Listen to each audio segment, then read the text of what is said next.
Hello everyone, I'm Pasquale, I'm the founder of Mason Art, and today we are with Kojo Metz. Hello Philip. Hello. And I have the pleasure to drink this cup of tea. The topic that he's addressing is giving a new interpretation of colonialism in the contemporary world.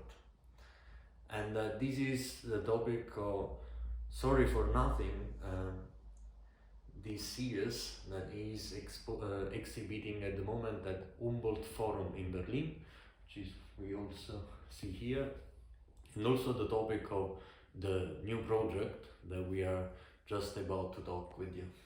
Okay. So thank you very much, Philip, for hosting us. Thank you for coming. As we are drinking from this beautiful cup that you just made, what's about Sorry for Nothing?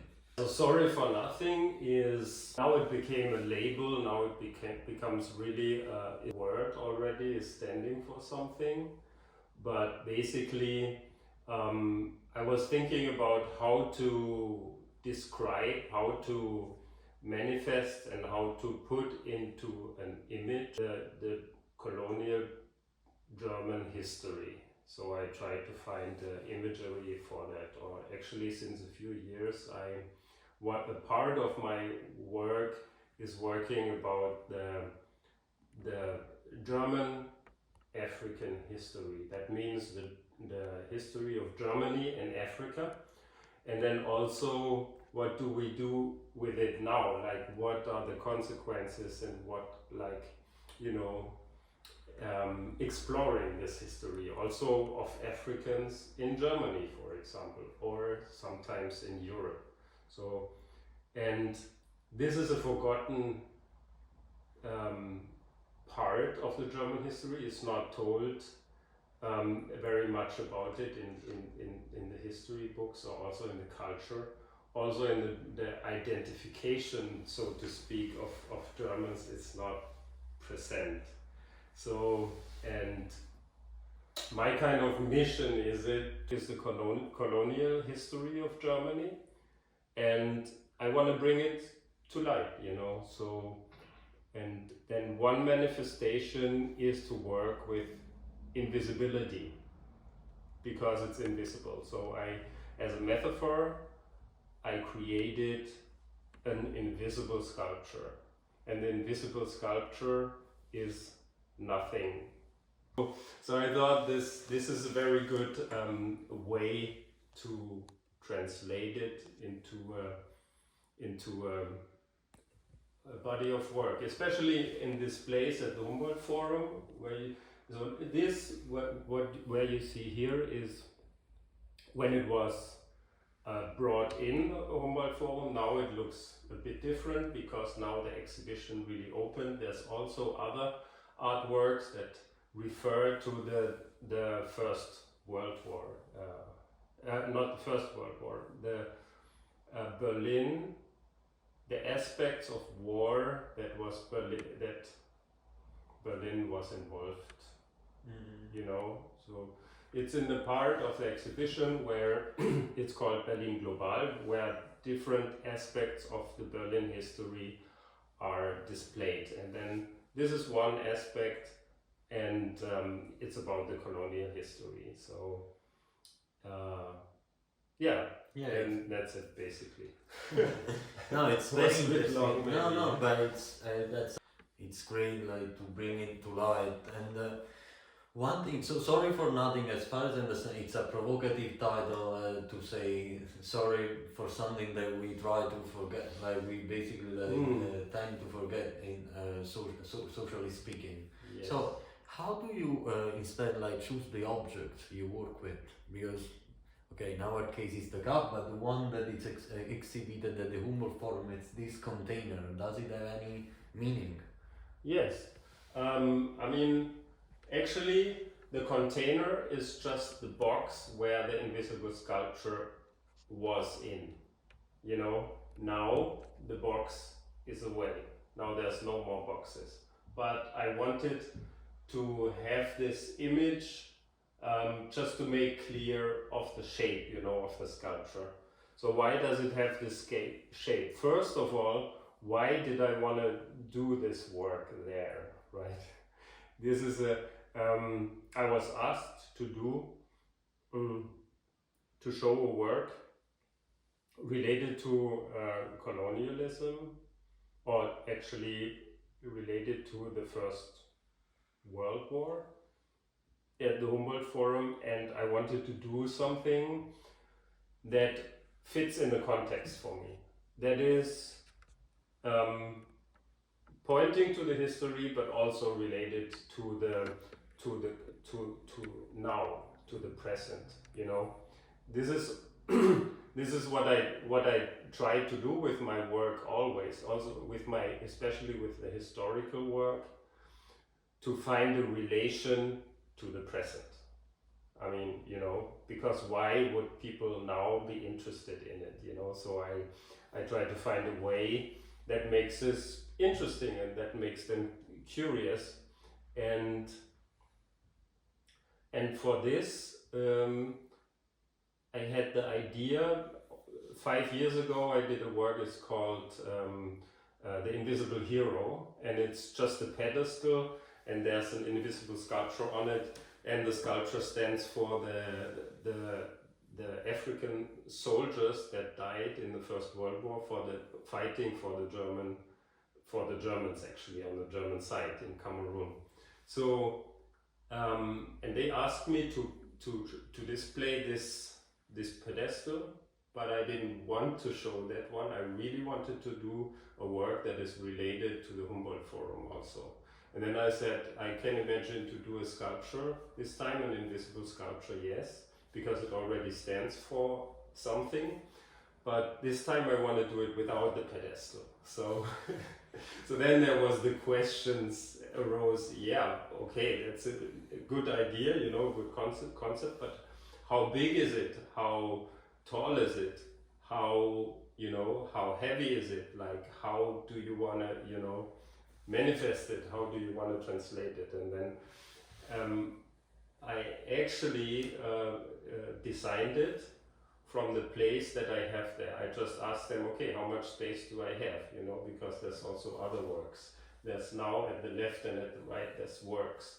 So I took the maximum space that I can have there, and I put that space in a form. You know, because you have the ground floor plan, and then that's the space that you have. You need some distance from the walls, from this wall, and then from there you need some distance, and then from the other side, so you have the space. And then this form determines the size of the boxes. So it's really made for this place, but now as the sculpture exists, it can be also, of course, be displayed somewhere else, and it still refers to this place. Why this place? Because in the Humboldt Forum there's a lot of discussion about how there's various museums inside, and there's also the ethnological museum, and then there's a lot of discussion about this the displaying of the stolen artifacts from the African continent, you know, like, and then also what was very important for me is to represent, so one, to show nothing, like sorry for nothing, it's nothing, but it has to be talked about, you know, so sorry to talk about that.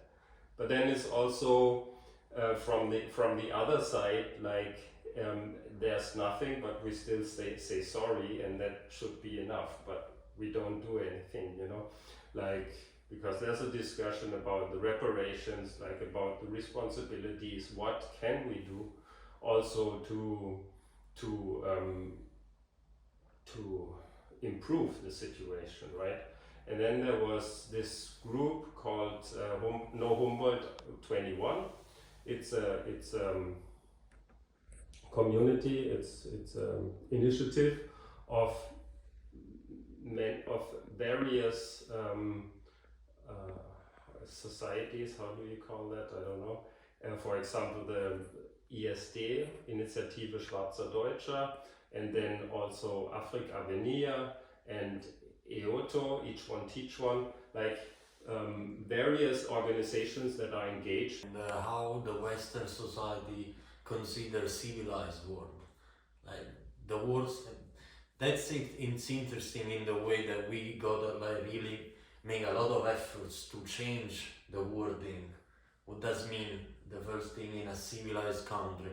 That also doesn't respect all the genocide that happened in history, like thinking about it, what happened in this Latin America in the 15th and 16th century, what happened in Africa in the first World War, like, or before in Turkey. That's really important to acknowledge that civilization. It doesn't necessarily mean westernization or only the Western society.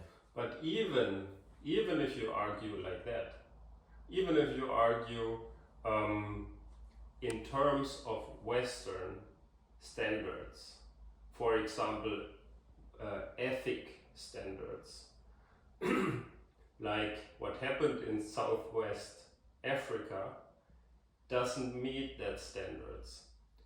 First of all, because for example the declaration of war was not made. It was more like how do you call it? Just running in with troops. But there was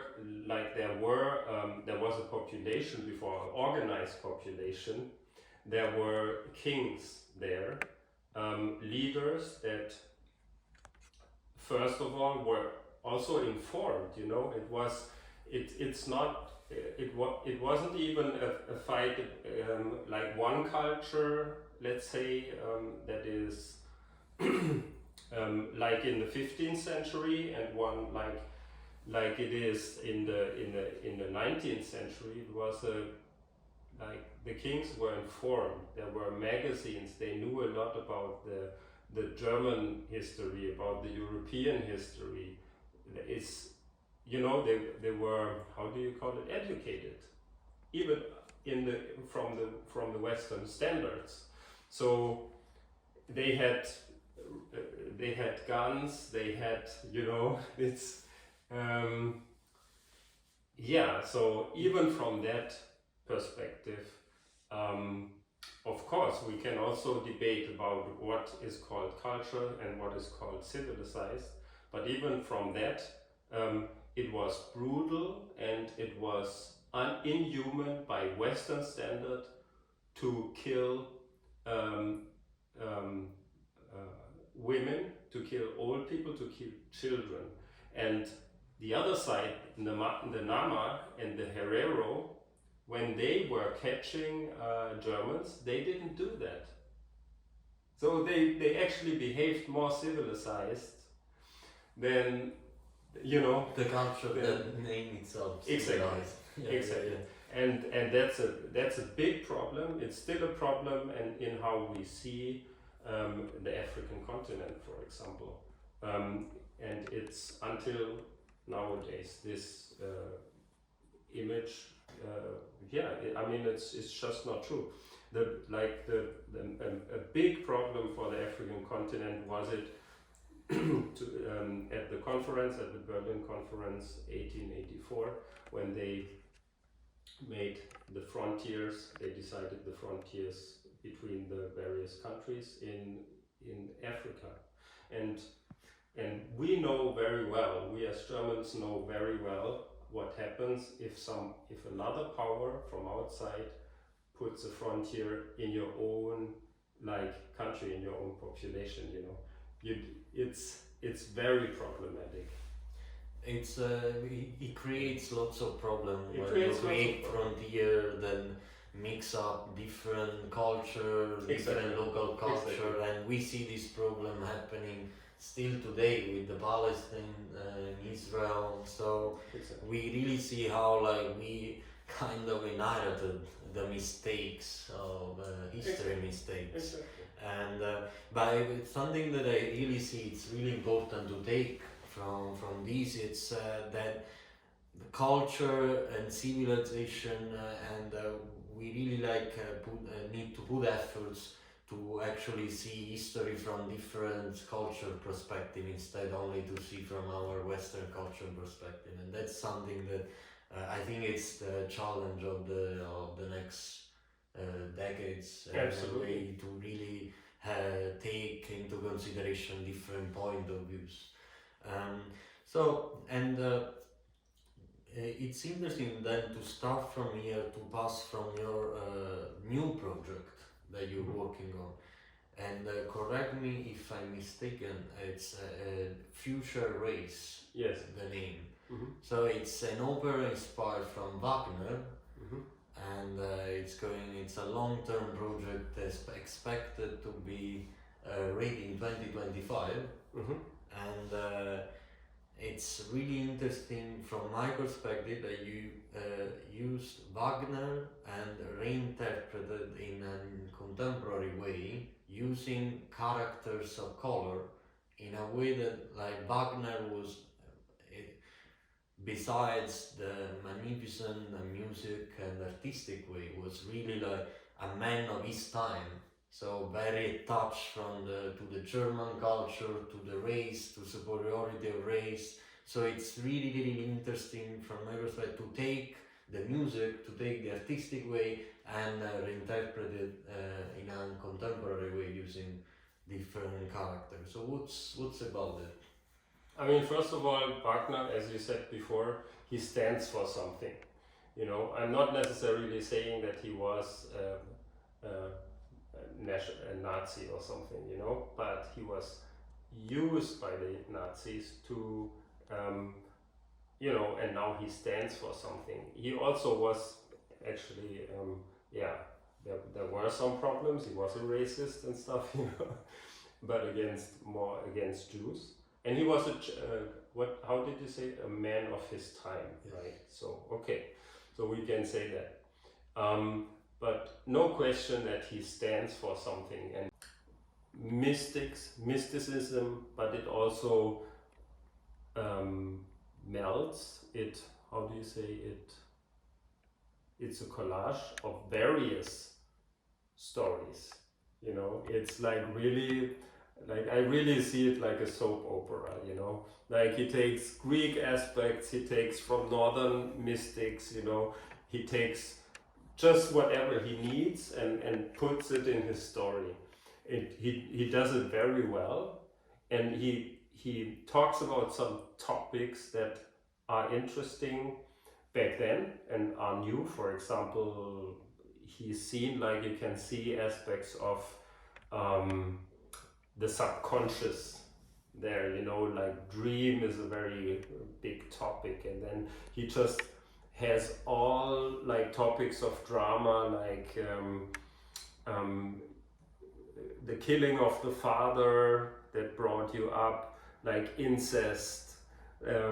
There's like how do you call that? There's a married couple, and then someone gets in. Then you have adultery, you know? Yeah, something like that, you know. So he robs the wife, and then all these big dramas, which are, you know, existential topics, he talks about this, and of course there are some topics that are interesting for me also, and that I see relevant nowadays too. And I do actually something similar that he did.